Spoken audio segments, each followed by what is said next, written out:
ছাত্র পরিষদ সংগ্রাম পরিষদ কর্তৃক আয়োজিত আজকে এই নোয়াখালী বিধানসভায় জেলা প্রশাসকের কার্যালয়ের সামনে আমাদের আজকের এই অবস্থান কর্মসূচি। এই কর্মসূচিকে আমরা নোয়াখালী জেলা বিএনপির পক্ষ থেকে আমি তাদেরকে আমরা সকল পর্যায়ে নেতৃবৃন্দরা আজকে এখানে উপস্থিত হয়েছি।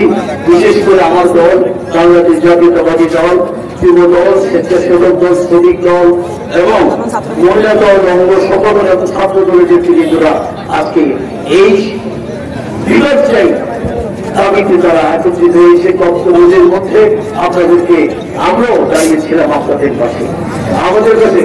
আর এখানে অন্যান্য সংগঠনে যারা আছেন সর্বদলীয় তাদের নাম বলছি জামাতে ইসলামী বাংলাদেশ, আওয়ামী লীগের গণ অধিকার পরিষদ, এনসিপি, হেফাজতে ইসলাম বাংলাদেশ এবং শ্রেণীর মানুষ আজকে এই নোয়াখালী দাবি চলছে। আমরা বিভাগ চাই। আপনার দেখেছেন গত 11 তারিখে আমি ঢাকা শহরে এই বৃষ্টির মধ্যে নিজে আমাদের দেখা করব। হ্যাঁ, অনেক ব্যক্তি কিন্তু আমার সাথে দেখা হয়েছিল, আমরা সেদিন হাজির হয়েছিলাম। কারণ আমাদের একটাই প্রাণের দাবি, নোয়াখালীর মানুষকে আমরা পাস বুঝি। নোয়াখালীর মানুষ আজকে এই লিমিটেড যুগ ছাড়া সারা পৃথিবীতে ছড়িয়ে ছিটিয়ে আছে। মানুষ আজকে যুদ্ধ করতে শিখেছে। এই মেঘনার করার ক্লাসে নোয়াখালীর মানুষ যখন বারবার তাদের বাড়ি ঘর ভাসিয়ে দিয়ে যাচ্ছিল তখন তারা সংগ্রাম ছাড়েনি, তারা সংগ্রাম করেছে প্রকৃতির বিরুদ্ধে।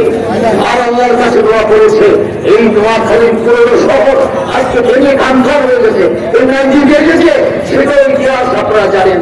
265 বছরের একটি ইতিহাস নোয়াখালী জেলা।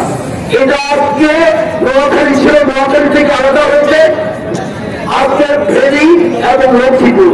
আপনারা জানেন এই জেলায় যারা আমাদের মহকুমা হিসেবে ছিল, আজকে থানা ছিল, তারপরে মহকুমা হয়েছে। আজকে আমরা বলতে চাই পর্যায়ক্রমে এর একটি বিস্তৃত বেড়েছে। আজকে ফেনী, নোয়াখালী, লক্ষ্মীপুর আমরা ভাই ভাই, আমরা কেউ একে অপরের কাছ থেকে তুলে থাকতে চাই না। আজকে প্রায় 1 কোটি মানুষ তাদের প্রাণের দাবি নোয়াখালীতে বিভাগ চাই। আসল কথা আমরা তাই মনে করি যারা এই নোয়াখালীবাসী ধর্ম নির্বিশেষে সকলের কাছে আমরা দাবি জানাবো যে আমরা সকলে মিলেমিশে এই নোয়াখালী বিভাগ বাস্তবায়ন যে কমিটি আছে, সর্বজনীন আছে, সকলকে সাথে নিয়ে আমরা এগিয়ে যেতে চাই। এবং নোয়াখালীর সেই সকল ভাইরা আজকে এখানে এই আয়োজন করেছেন তাদেরকে আমি কৃতজ্ঞতা করে স্মরণ করতে চাই। আর আমি আমার নোয়াখালী জেলা প্রশাসকের বরাবর একটি কথা বলতে চাই, মাননীয় জেলা প্রশাসক, নোয়াখালীর মানুষের পাশ নিশ্চয়ই আপনি বুঝতে পেরেছেন। নোয়াখালীর মানুষ কি চায়? জেলা প্রশাসক আপনি জানেন নোয়াখালীর মানুষ কি চায়? আর চাই আমরা চাই নোয়াখালীর মানুষের প্রাণের দাবি। সারা বাংলা ভিজা গেছে তোরা যেই তো